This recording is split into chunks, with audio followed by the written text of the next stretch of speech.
السلام عليكم ورحمة الله. أيها الكرام، فيما حصل في الأيام الماضية وجوه من الخير، ومع ذلك فإذا أرادت الأمة النصر فله سنن لا يمكن تجاوزها. تفاءلوا بالخير تجدوه ليس حديثا ولا حتى قاعدة صحيحة، بل الصحيح اعملوا للخير تجدوه. أما أن نكون ضعفاء في الأخذ بالأسباب ثم نكتفي بمشاهدة الأحداث دون سعي جاد للتأثير فيها، ومع ذلك يبشر بعضنا بعضا باقتراب النصر، فهذا تواكل مذموم وتقصير، لا حسن ظن بالله كما يظن البعض. والعاجز من أتبع نفسه هواها وتمنى على الله الأماني. وقد جربنا من قبل أن الذين يتأملون دون عمل ينتكسون نفسيا فيما بعد ويشكون في وعد الله. أقول هذا لما أراه من حالة التأميل والتعليق بمواعيد قريبة والتي تسود عند كثيرين، حتى على مستوى بعض الدعاة غفر الله لنا ولهم. أيما ثلة تجاهد لإعلاء كلمة الله والدفاع عن المستضعفين فعلى الله أجرها، لكن من تجاوز السنن أن نعتبرها تنوب عن الأمة كلها ونظن أنها ستأتي بالنصر لأمة كاملة لم تنصر دين الله كما ينبغي النصر. لا بد من التذكير بهذه المعاني قبل أن يقول قائل: أن هذا؟ لماذا لم يحصل ما كنا نرجو؟ قل هو من عند أنفسكم. هل يعني هذا أننا لن نصلي في المسجد الأقصى قريبا؟ بل هذا يعني أن لا ننتظر من يقول لنا: ها قد حررنا لكم الأقصى، تعالوا فصلوا فيه. هذا يعني ألا نكون في دور المشاهد من بعيد، بل نتلمس الطريق لنصرة دين الله بما نستطيع.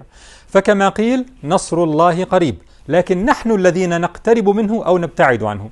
إن رحمة الله قريب من المحسنين، والمعادلة واضحة: إن تنصروا الله ينصركم.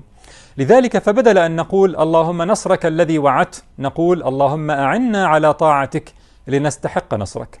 إذا حافظنا على الزخم ولم تفتر هممنا كما كانت تفتر كل مرة، وحولنا الألم إلى توبة ويقظة وعمل وهمة كما أمر الله، فنصر الله قريب. والله يبارك حينئذ ويهيئ الأسباب ويعزنا ويرفعنا، وآخر همنا حينئذ قوة أعدائنا وتفوقهم، فالله يمكر بهم ويبطل كيدهم، ولسنا حينئذ ممن يستبعد النصر ويرى تأخره إلى كذا وكذا من الأزمنة الطويلة.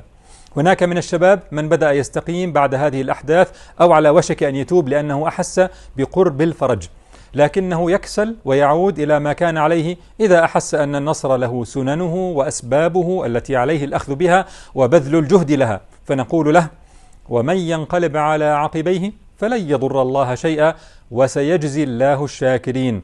نقول له: وإن تتولوا يستبدل قوما غيركم ثم لا يكونوا أمثالكم. فتعال، أقبل ولا تتولى، واجعل توبتك من أسباب النصر الذي سيأذن الله به يوما، ونحن بذلك موقنون ولله الحمد.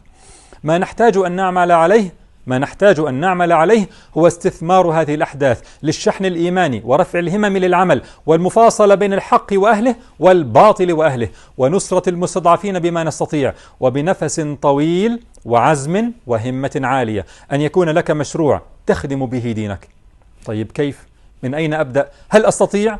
والله يا أخواني أرى بنفسي كيف يمكن التأثير بشكل كبير في محبة الناس لربهم وتعظيمهم له واعتزازهم بدينهم، وهذا بداية الطريق. نرى من الله بركة في هذا كله. بداية هذا كله أن يقذف في قلبك الهم لدينك، اليقظة التي لا غفلة بعدها، تجاهد نفسك وأهواءك، والله يبصرك بالطرق الموصلة. والذين جاهدوا فينا لنهدينهم سبلنا وإن الله لمع المحسنين. الخلاصة: سؤال هل سنصلي في الأقصى قريبا ليس سؤالا عن معلومة لا دور لنا فيها، مثل متى سيمر نيزك من السماء مثلا، بل نحن جزء من الجواب. والسلام عليكم ورحمة الله.